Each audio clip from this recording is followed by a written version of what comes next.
Bonsoir, bienvenue sur Mon Financier. Les marchés s'inscrivent ce soir en forte baisse. Le CAC cède actuellement 1,47%. On est repassé sous le seuil des 5150 points.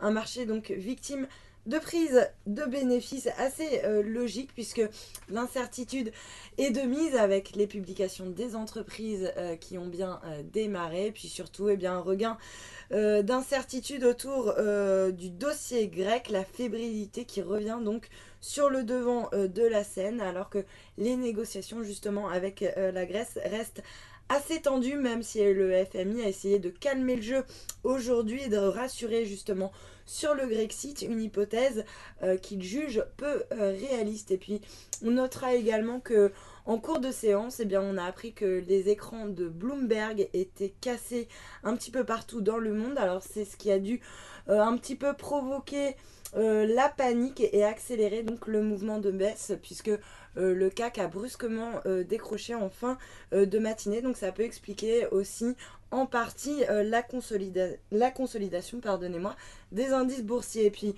à Wall Street, les marchés eux aussi sont dans le rouge, plombés par une série de statistiques assez peu réjouissantes. Un indice du Conference Board qui ressort en légère hausse de 0,2%, un petit peu moins que prévu. Du côté des valeurs, on a peu de titres qui s'inscrivent dans le vert actuellement.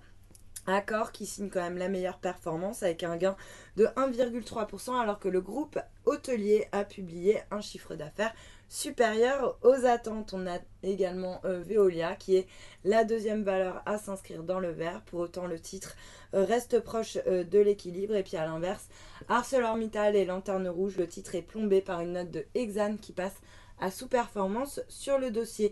A noter également Capgemini qui recule de 2,7% alors que Atos et le français seraient en concurrence pour racheter une société de services informatiques qui est cotée sur le Nasdaq et elle s'appelle Highgate.